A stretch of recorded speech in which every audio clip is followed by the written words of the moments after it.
오늘 말씀은 여러분들하고 세 절의 말씀을 좀 계속적으로 반복하면서 같이 읽으면서 말씀을 좀 나누고자 합니다.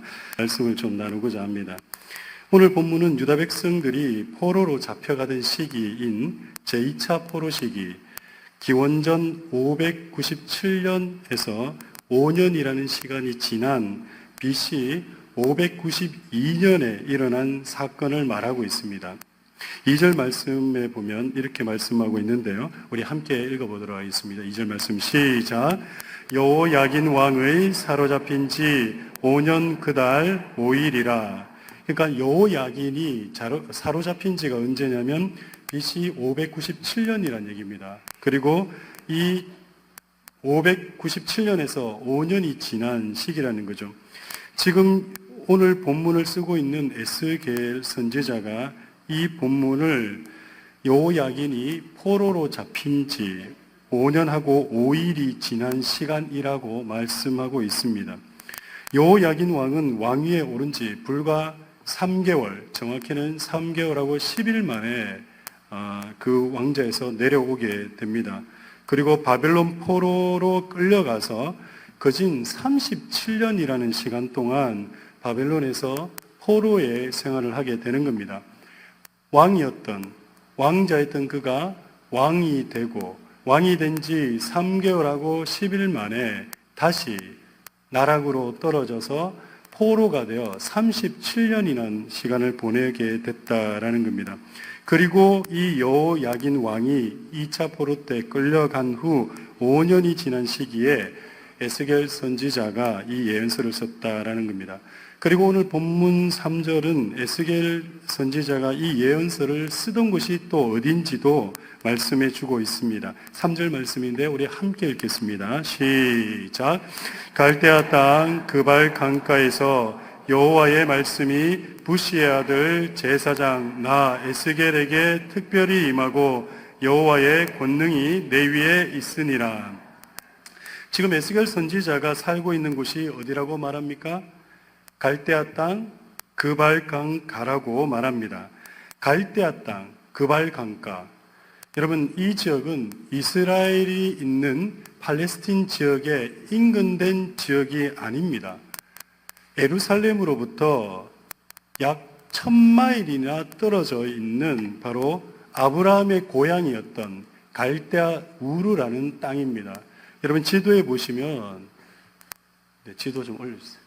네, 지금 이집트가 여러분 보이시고요. 여러분 왼쪽으로. 그리고 저 이집트에서 조금 올라오시면 유다 위에 예루살렘이 보일 겁니다. 저기에서 이 여호야긴이 살다가 지금 어디까지 끌려갔냐면 여러분 오른쪽 저 끝으로 가시면 바벨론이 보이십니까? 저기까지 끌려갔습니다. 그런데 사실 우리는 중동 지도가 익숙하지 않거든요. 저 거리가 얼마나 되겠나 이래 생각을 할 수 있는데 저 거리가 어느 정도의 거리냐면 오늘 우리 미국 땅으로 얘기한다면 오늘 우리가 있는 이곳에서 트로이, 디트로이트에서 어디까지 내려가야 되냐면 올랜도, 플로리다까지 내려가야 됩니다. 저기까지 차로 갔을까요? 배로 갔을까요? 비행기로 갔을까요? 자전거를 탔을까요? 예, 걸어서 갔겠죠. 당시만 하더라도 교통이 발달되지 못한 시기였기 때문에 고향 땅을 강제로 떠나서 1000마일이나 되는 곳, 저곳에서 살아야 한다는 것이 얼마나 고통스럽고 또 얼마나 힘든 것인지는 굳이 말씀을 드리지 않아도 잘 아시리라 생각이 됩니다. 현재 에스겔이 사는 곳이 그렇다는 얘기입니다. 근데 그 지역은 그렇다 손 치더라도 지금 에스겔의 사회적 신분은 또 어떻습니까? 여러분 1절 말씀을 다시 한번 더 읽겠는데요. 둘이 1절 말씀 다시 한번 읽겠습니다. 시작. 제30년 4월 5일에 내가 그발 강가 사로잡힌 자 중에 있더니 하늘이 열리며 하나님의 이상을 내게 보이시니. 지금 에스겔 선지자 자신의 신분에 대해서 지금 표현하고 있는데 지금 뭐라고 표현하고 있습니까? 사로잡힌 자라고 표현을 하고 있습니다. 사로잡힌 자. 이게 무슨 소리입니까? 좋게 얘기하면 포로란 얘기고 우리가 좀 더 구체적으로 얘기한다면 무슨 신분이 되었다는 얘기입니까? 노예가 되었다라는 거예요. 종이 되었다라는 겁니다. 좋게 얘기하니까 종이죠. 우리는 종놈이라고 얘기합니다. 종이 노예가 되었다라고 얘기를 하는 겁니다. 혹시 여기 계시는 성도님들 가운데서는 누군가의 노예로 살아본 적이 경험이 있으십니까? 아마 이곳에 있는 저와 여러분은 우리는 노예로 살아본 적은 없으실 겁니다. 그런데 여러분이 생각하는 노예 생활이 어떨 것 같습니까? 노예 생활이라는 것이 현재 우리와 같이 좋은 집에서 삼시세끼 잘 먹으면서 걱정하지 않고 그렇게 살 수 있는 그런 신분이었겠습니까? 그것도 오늘날도 아닌 고대 사회에서 기원 후도 아닌 기원 전 그 시대에 노예의 삶이라는 것. 솔직히 말씀드리면 이 고대 사회의 노예라는 것은요, 짐승보다 못한 삶이었는지 모릅니다. 짐승은 그래도 노동의 가치가 있고 또 어떤 특정한 목적이 있기 때문에 보호받았는지도 모릅니다. 그러나 그 당시 고대 사회의 노예는요, 사실 짐승보다도 못한 그러한 대우를 받던 사람들이었을 겁니다. 우리나라도 엄격한 신분제도가 있었습니다. 그 당시 노예로 산다라는 것 자체가 잔인하기 그지없는 그러한 삶이었습니다. 제 기억으로는 2012년도에 모 방송국에서 드라마가 있었는데요. 어떤 드라마였냐면 제목이 마의라는 드라마입니다.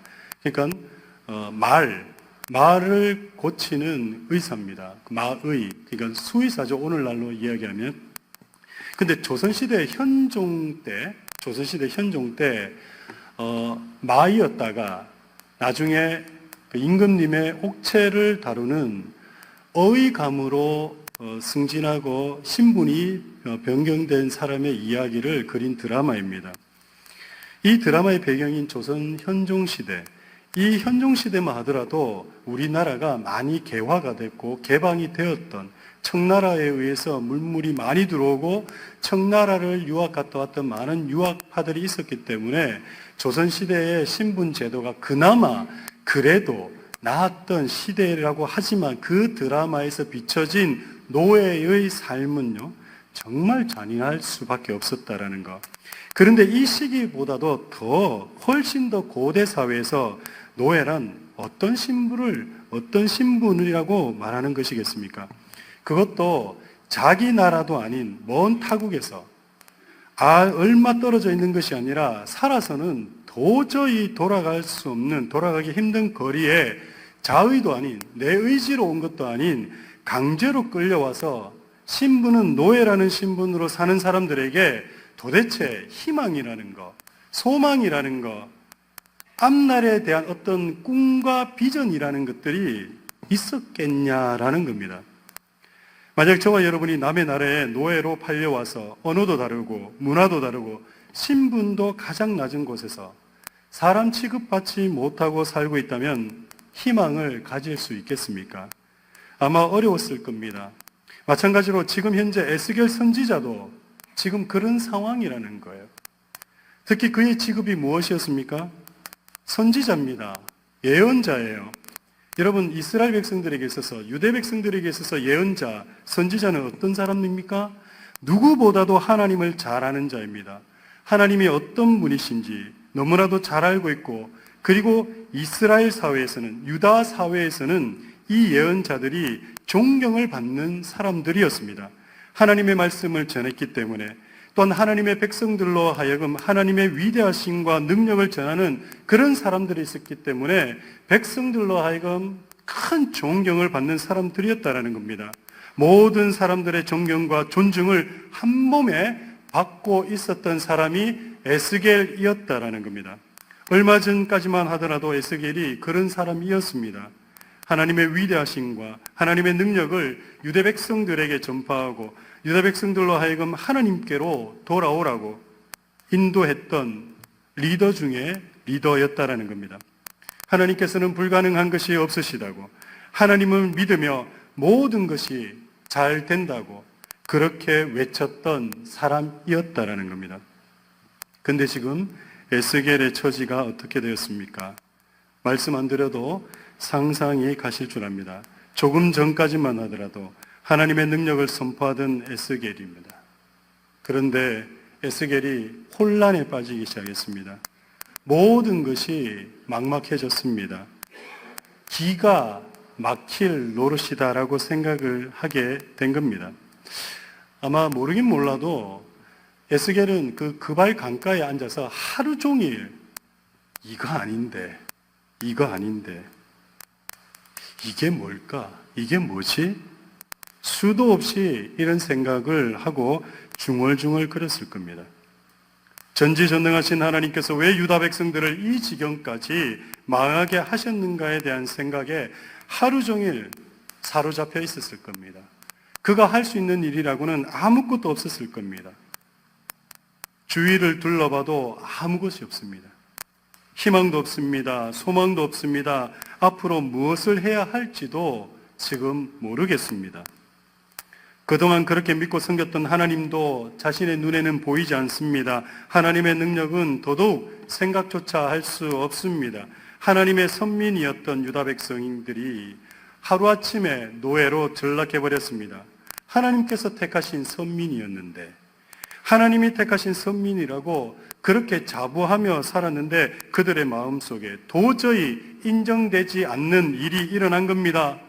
하루아침에 하나님의 선민에서 어디 가서 죽어도 모르는, 누구 하나 관심을 가져주지 않는 노예로 전락해 버린 겁니다.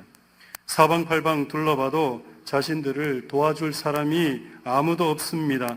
하나님도 침묵하시는 것 같고 이제 더 이상 유다 백성들을 돌보지 않는 것 같습니다.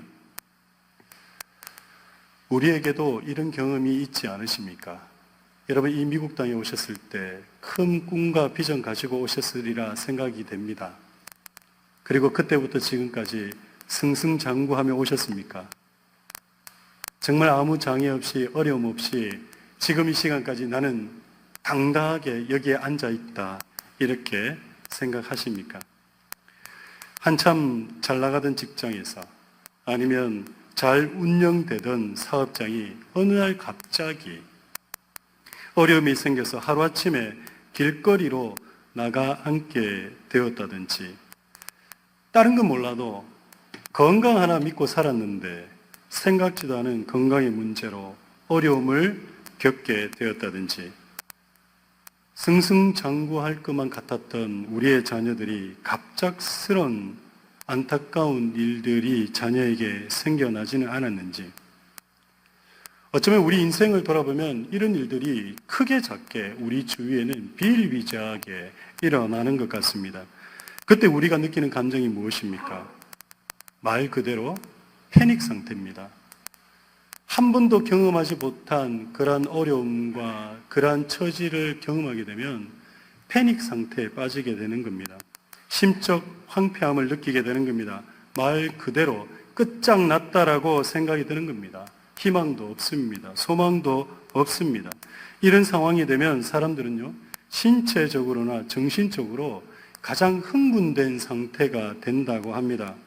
그리고 이 상황에서 많은 이들이 정신적으로 버텨내지 못하고 심각한 상황을 맞이하게 되는데, 이것을 의학적인 전문 용어로 뭐라 그러냐면 돌아버린다, 이렇게 얘기를 합니다.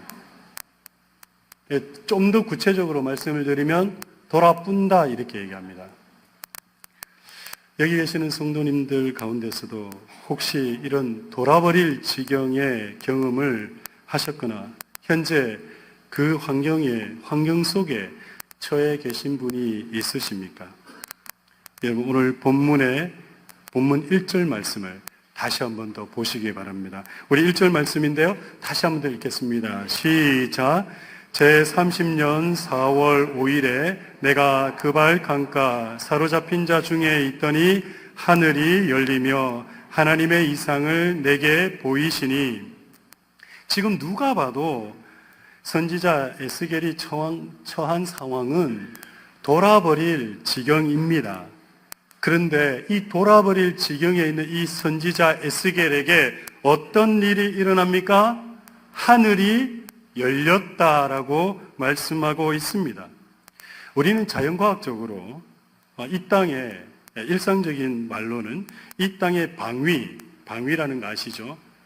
군대 갈 때 그 방위 말고요. 네. 죄송합니다. 웃자고 얘기했는데 제 조크가 통하지 않았습니다. 예, 방위. 그러니까 지금 현재 우리가 살고 있는 이 방위를 이야기할 때 사방이라고 얘기합니다. 사방. 어디죠? 동서남북. 이 동서남북을 우리는 인간이 사는 방위다라고 그렇게 이야기를 합니다. 그래서 우리는요, 이 동서남북이 다 막혀버리면 뭐라 그럽니까? 사방팔방이 다 막혔다. 물론 이제 사방은 동서남북이고 팔방은 동과 서 그 사이에 있는 거 하나 끼우고 또 서와 남 사이 끼우고 뭐 이렇게 끼우면 8개 돼요. 그래서 뭐 사방팔방이라고 그렇게 얘기하는데요. 이 사방팔방이 다 막혔다고 하는 거, 더 이상 어떻게 할 수 있는 것이 없다는 것을 말하는 거예요. 사방이 막혔다라고 할 때 내 주위가 꽉 막혀버린 겁니다. 아무것도 없어요. 갈 데도 없어요. 완전히 갇혀버린 거예요. 그런데 사랑하는 성도 여러분, 우리가 생각하는 이 동서남북이 다 막혀 있어도 막히지 않고 그리고 절대 막을 수 없는 곳이 우리에게는 하나 더 있습니다. 그게 어디겠습니까? 하늘입니다. 하늘입니다. 동서남북 다 막혀도 동서남북 다 막아버린다 할지라도 하늘만큼은 그 어느 누구도 막을 수가 없습니다. 5번째 방향인 하늘이 열려 있는 겁니다. 우리에게 사방이 다 막혀 있다 할지라도 하늘만은 막혀 있지 않은 것입니다. 오늘 에스겔이 자신의 신세를 한탄하며 아무 생각조차 하지 못하고 있을 때 뭘 해야 할지도 모르는 기가 막힌 상황에 처해 있을 때 어떤 일이 일어났습니까? 하늘이 열린 겁니다. 도저히 생각할 수 없는 일이 일어난 거예요, 지금. 여러분, 모세가요, 이스라엘 백성들을 출애굽시키잖아요. 출애굽시킬 때 10명 데리고 나왔어요? 네. 한 60명 데리고 왔나요? 아시는 대로 성경에는 60만 명, 남자만. 근데 남녀노소 다 따지면 약 얼마요? 200만 명을 끄집고 나왔어요. 끄집고가 아니고 저기. 데리고 나왔습니다. 데리고 나와가지고 처음에는 막 그냥 노래 부르고 장구 치고 난리가 났죠, 그죠? 그래가지고 막 나왔는데 어디에서 딱 스탁이 됩니까? 어디에서 스탁이 되죠? 홍해 바다 앞에서 딱 스탁이 돼버려요. 그걸 뭐라 그러냐면 진퇴양난되었다 이렇게 얘기합니다. 앞으로 나아갈 수도 없고 뒤로 물러날 수도 없고 사방팔방이 완전히 꽉 막힌 채로 그냥 있는 거예요. 근데 그거보다도 저는 더 이해가 안 되는 게 사람이 200만 명이면 그 가운데 똑똑한 사람이 한둘이 없겠습니까? 지금 우리 교회 교인들 가운데 얼마나 뛰어나신 분들이 많습니까? 어떤 문제가 있으면 이렇게 하면 된다고. 제가 봐도 옆에서 봐도 야 정말 대단하시다. 왜냐하면 어떻게 나도 생각 못하는 그런 것들을 저렇게 생각하실까? 부럽다. 정말 그럴 때가 많거든요. 근데 여러분 생각해 보세요. 200만 명 중에 정말 천재적인 그런 사람들이 있었을 거 아닙니까? 그런데 홍해 바다 앞에서 200만 명 중에 어느 누구도 단 한 사람도 그 홍해를 건널 방법을 찾아내지 못했어요. 정말 이거는 놀라운 일 아니에요? 분명히 200만 명 중에 누군가는 홍해 바다를 건널 수 있는 아이디어를 낼 수 있었어야 돼요. 근데 안 돼요. 그걸 바로 뭐라 그러냐면 앞뒤 좌우 사방팔방 다 막혔다. 끝장났다. 그래서 그들이 끝장났다라고 울부짖은 거예요. 그런데 우리는 끝장났습니다. 우리는 끝장났지만 하나님은 어떻게 하셨죠? 하나님은 간단하신 거예요. 어떻게 해요? 홍해를 가르셨어요, 그냥. 쫙. 이게 우리와 하나님하고 다른 거예요. 하나님께는 불가능이 있다, 없다? 없습니다. 하나님께는 문제가 문제이다, 아니다? 아닙니다. 하나님께는 그 장애가 장애이다, 아니다? 아닙니다. 우리가 보니까 장애고, 우리가 보니까 문제고, 우리가 보니까 어려움이고, 우리가 보니까 해결할 수 없는 거지만, 하나님 보시기에는 아무것도 아닌 거예요. 손 하나 들어가지고 갈라져 하면 갈라지는 거예요. 그게 우리 하나님이십니다. 여러분, 우리의 인생 역전이 언제 나는 줄 아십니까? 우리가 뭔가 우리 스스로 할 수 있다라고 생각할 때는 절대 안 일어납니다. 기적은 우리가 아무것도 할 수 없을 때, 하지 못할 때 일어나는 겁니다. 그래서 하나님은 우리를 벼랑 끝으로 몰아가시는 겁니다. 우리의 모든 것을 내려놓고 오직 하나님만을 바라보게 하신 후에 하나님께서는 기적을 베풀어 주십니다. 오늘 1절의 말씀이 바로 그 얘기를 하고 있는 거예요. 그런데요, 그 1절의 말씀에서 또 놀라운 걸 발견해 됩니다. 첫 번째는 방금 말씀드린 대로 뭐였죠? 하늘 문이 열리는 거예요. 근데 또 다른 하나는 뭐냐면, 두 번째는 뭐냐면, 하나님이 함께 계신다라는 거예요. 어려운 일 당할 때 에스겔의 눈에는 하나님이 없는 것처럼 보였거든요. 우리 그렇잖아요. 우리도 어려운 일 당할 때 정말 생각지도 않은 그 일이 터져가지고 뭘 어떻게 해야 될지 모를 때, 패닉 상태까지 가는 그 상황이 됐을 때 우리 주위에 아무도 없다라고 생각하잖아요. 어느 누구 하나 도와줄 사람 없고 어느 누구 하나 내 처지 이해해 줄 사람 없다라고. 그래서 가는 곳이 어디입니까? 우울증을 쫓아가잖아요. 우울증 쫓아가고 조울증 쫓아가고 불면증 쫓아가고 다 가득가득 내 마음에 품어놓고 그거 가지고 씨름하다가 거기까지만 가셨으면 좋겠어요. 그런데 그 너머로 가지 않으셨으면 좋겠어요. 그 넘어가는 건 뭡니까? 네, 자살 충동을 일으키는 거거든요. 많은 사람들이 어려움에 빠지면 거기까지 가요. 왜 그렇게 갈까요? 예, 나를 도와주는 사람이 없는 것 같으니까. 내 주위를 둘러봐도 아무도 없는 것 같으니까 그걸 해결하는 방법은 오직 죽음을 외에는 이 문제를 벗어날 수밖에 없다라고 생각하기 때문에 그런 겁니다. 그런데 오늘 1절 말씀에서 우리에게 중요한 말씀하십니다. 뭐라 그랬습니까? 하나님이 함께 하신답니다. 포로로 끌려간 이스라엘 백성들은 생각했을 겁니다. 더 이상 우리에게 하나님은 함께 하지 않는다라고 말입니다. 하나님께서 함께 하신다면 우리에게 어떻게 이런 일이 일어나고 우리를 이렇게 노예로 만들어 버리시고 노예로 버려두지 않았을 거라고 그들은 생각했을 겁니다. 그런데 오늘 자신의 처지가 고아와 같다고 생각했던 그들에게 하늘 문이 열리면서 뭐가 보이냐? 하나님의 모습이 보인 겁니다. 하나님이 함께 하신다라는 걸 그때 본 거예요. 언제 한번 제가 말씀을 드린 적이 있었는데요. 이 미국 땅에 원래 살았던 네이티브 인디언들은요, 오랜 전통이 있습니다. 어떤 전통이 있냐면 자녀들이 크면 성인식을 치릅니다. 성인식이 여러 개 되는 것 같은데요. 그 중에 마지막 관문이 뭐냐면 이 자녀를 강한 아이로 키우기 위해서 어떻게 하냐면 험준한 그 숲속에다가, 그러니까 아주 무서운 짐승들이 사는 그 숲속에다가 아이를 집어넣어 버리는 거예요. 집어넣으리고 하루 동안 거기에서 버티다가 다음날 무사히 나와야지만 성인으로서 이 아이를 대우한다라는 거예요. 그래서 인디언 부모님들은 모든 자녀들을 성인식을 치를 때 그 아이를 그 숲속에다 집어넣습니다. 그리고 집어넣고 난 다음에 그 아이가 다음날 돌아오기를 기다리는 겁니다. 그 들어간 아이는 마음이 어떨까요?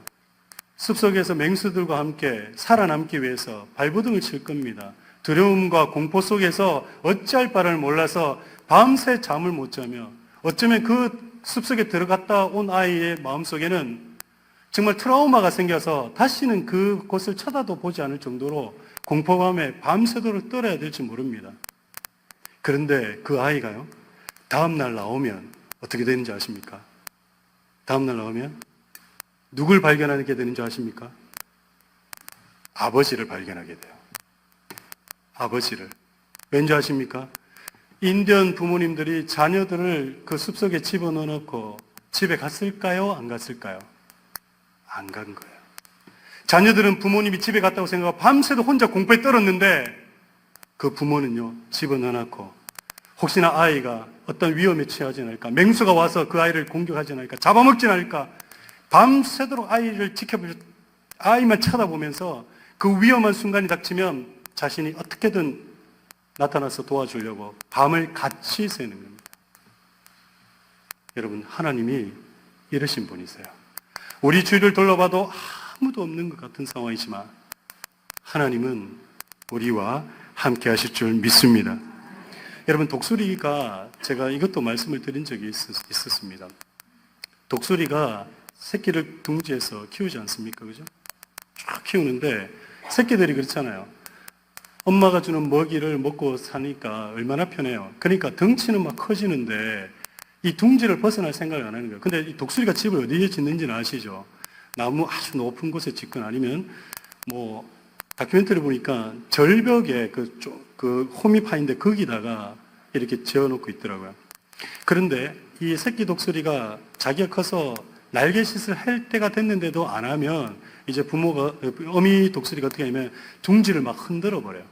그러면 이 둥지 속에 있는 새끼 독수리는 이제 죽는다고 소리를 꽥꽥 지르죠. 그래도 안 날아가면 어떻게 하냐면 어미 독수리가 그 둥지를 물고 뒤집어 버려요. 뒤집어 버려요. 그러면 얘가 어떻게 되겠습니까? 얘는 벼랑 끝으로 쫙 떨어지는 거예요. 어미 독수리가 그렇게 하는 이유가 뭘까요? 예, 첫째는요, 날개짓을 함을 통해서 어쨌거나 살려고 날개짓을 하다 보면 힘이 들어갈 거 아니에요. 그러다 보면 생존 본능이 생기니까 그 새끼 독수리의 날개에 힘을 넣어주기 위해서 어미 독수리가 의도적으로 하는 거예요. 근데 그 어미 독수리가 그렇게 뒤집을 수 있는 이유가 있어요. 왜 그럴까요? 이 새끼 독수리가 쫙 떨어지다가 날개짓 한다고 처음부터 되겠어요? 안 되는 거잖아요. 쫙 떨어지고 바닥에 부딪혀서 부서지기 전에 그걸 위에서 빈밀도면서 쳐다보고 있는 거예요. 쳐다보고 있다가 딱 부딪히기 직전에 손살같이 쫙 내려가는 거예요. 그리고 땅에 부딪히기 직전에 바로 그 새끼 독수리 어미 등에 딱 낚아채서 45도 이상으로 쫙 비상해서 오릅니다. 그리고 또 하울링해요. 돌아요. 애를 또 떨어뜨려요. 애가 떨어지면 또 날겠다고 막 그러면 땅에 부서지기 전에 또 손살같이 쫓아가지고 등에다 업고 쫙 올라갑니다. 그래서 독수리가 비행하는 것을 우리는 뭐라 그러죠? fly 한다 그럽니까? 날아간다 그러나요? 참새는 날아간다 그럽니다. 근데 독수리는 뭐라 그러죠? soar. 제가 발음 제대로 했습니까? 요즘 제가 발음 교육을 받고 있어가지고요. 자신 있게 발음하는데 저 상처 주지 마세요. 쫙. 왜 그렇죠? 어미에게는 새끼 독수리가 땅에 떨어져 부서지기 전에 낚아채서 함께 올라갈 수 있는 그런 능력이 있기 때문에 그 어미 독수리는 새끼 독수리를 떨어뜨리는 거예요. 우리 하나님은 어떤 분이십니까? 우리는 아무것도 할 수 없어도 우리 하나님은 하실 수 있는 분이신 거예요. 하실 수 있는 분이니까 우리로 하여금 벼랑으로 몰아가시는 거예요. 그래서 우리로 하여금 하나님 한 분만 바라보고 하나님 보고 일어서라고, 하나님 보고 소망 가져라고, 하나님 보고 다시 시작하라고 그렇게 얘기하시는 겁니다. 우리 하나님도 우리가 어려운 일을 겪고 있을 때, 힘든 일을 겪을 때, 사방이 꽉 막혀 있는 것 같은 현실을 느낄 때 우리를 떠나버리신 것이 아니라 우리와 언제나 함께 하실 줄 믿습니다. 이 사실이 오늘 본문 1절에서 에스겔은 깨달은 겁니다. 본문 1절에서 말씀하시는 겁니다. 제30년 4월 5일에 내가 그발 강가 사로잡힌 자 중에 있더니 하늘이 열리며 하나님의 이상을 내게 보이시니. 하나님께서 저와 여러분과 함께 하실 줄 믿습니다. 어떤 상황에서도 하나님은 우리를 떠나시지 않으실 줄 믿습니다. 우리와 함께 하실 줄 믿습니다. 믿으시면 아멘 하시기 바랍니다. 하나님께서 저와 여러분과 함께 하시겠답니다. 마지막으로 하나님은 아무것도 할 수 없는 것 같은 사람에게 하나님의 능력을 부어주시는 분이십니다. 오늘 3절에서 그렇게 말씀하시는데요. 우리 3절 말씀 함께 읽어보도록 하겠습니다. 시작. 갈대아 땅 그발 강가에서 여호와의 말씀이 부시의 아들 제사장 나 에스겔에게 특별히 임하고 여호와의 권능이 내 위에 있으니라. 노예로 전락해버린 에스겔은 더 이상 희망도 소망도 없다라고 생각했을 겁니다. 더욱이 유다 백성을 이끌 힘도 명분도 없어진 겁니다. 조금 전만 하더라도 이스라엘 백성들의 존경을 한 몸에 받던, 이스라엘 백성들의 존중을 한 몸에 받던 사람이 노예로 전락해버렸고, 그리고 하나님을 전했던 사람이 노예로 전락해버리니 어떤 일이 일어났겠습니까? 함께 끌려왔던 유다 백성들이 에스겔을 향해서 손가락질하고 욕하고, 당신 말 믿었다가 뭐가 잘 됐냐고, 그런 상황에 있었던 겁니다. 근데 여러분, 그때 무슨 일이 일어났습니까? 하나님의 권능과 능력이 에스겔 위에 임했다라고 말씀을 하는 겁니다. 하나님은 우리의 실수와 우리의 실패를 보고 책망치 않으시는 분이십니다. 예수님은 자신의 수제자였던 베드로가 자신을 욕하고, 욕이 뭐예요? 저주했죠. 아예 저주를 했잖아요. 저주하고 그 이로 인해서 낙심하고 죄책감에 빠져있던 베드로에게 오셔서 1절 아무 얘기하지 않으셨습니다. 책망도 하지 않으시고요. 그저 밥 먹자, 밥 안 먹자 그렇게 얘기하시면서, 그리고 그에게 얘기하신 겁니다. 비전과 소망을 가지라고, 괜찮다고, 할 수 있다고. 사랑하는 성도 여러분, 지금 여러분이 아무것도 할 수 없는 것이, 할 수 있는 것이 아무것도 없다라고 생각되십니까? 그래서 포기하고 계십니까? 그리고 주저앉아 계십니까? 그리고 좌절하고 계십니까? 아닙니다. 하나님은 아무것도 할 수 없어 무기력해 보이고 무능력해 보이는 저와 여러분에게 능력을 주시는 분인 줄 믿습니다. 여러분 힘내시기 바랍니다. 사방팔방이 다 막혀 있어 보여도 절대로 닿지 않으시는 곳이 있습니다. 바로 하늘입니다. 하늘을 쳐다보면 길이 열립니다. 우리 눈을 들어보면 우리 주님이 하늘을 여시고 우리를 지켜보고 계심을 믿습니다. 그분이 우리와 함께 하십니다. 그분이 이 온 우주 만물을 창조하신 전능하신 하나님이십니다. 그 어떤 문제도 우리 주님 앞에서는 문제가 되지 않습니다. 그 어떤 장애도 우리 주님 앞에서는 우리를 가로막을 수가 없습니다. 죽음도 사망의 권세도 그 어떤 것도 주님의 사랑으로부터 우리를 끊을 수 없고 우리를 어두움으로 몰아갈 수가 없습니다. 왜냐하면 그분이 우리와 함께 하시기 때문입니다. 그분이 우리에게 능력을 주시기 때문입니다. 그분을 믿고 의지하는 자녀들에게 은혜와 능력을 주실 줄 믿고 끝까지 나아가면 반드시 승리하게 되실 줄 믿습니다. 이 시간 우리 다 같이 일어나